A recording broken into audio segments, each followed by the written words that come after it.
তাসাউফ এই মারিফতের বিষয়টিকে একদল মানুষ হাইড করে, ওরিয়েন্টালিস্ট যারা, তারা মনে করছে বাউলদের যে মারিফত আর এই পীর মাশায়েখদের যে মারিফত, এইটাকে তারা এক করে দিতে চায়। কি বলেন? বাউলদের মারিফতের নামে যে ভণ্ডামির গান গায়, এগুলো কি মারিফত না মাইরের পথ? শুধু মাইরের পথ না, এগুলো মরার পথ। ঠিক কিনা বলেন?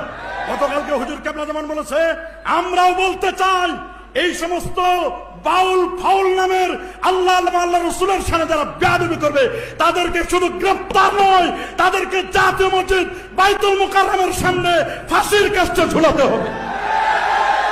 কথা বলুন। তাহলে আমাদের পীর মরহুম বলে গেছে, আল্লাহ আল্লাহ রসুলের বিরুদ্ধে যারা করবে তাদেরকে ব্লাসফেমি আইন করে তাদেরকে সংসদে পাশ করতে হবে, ব্লাসফেমি আইন করে তাদের মৃত্যুদণ্ড কার্যকরী করতে হবে।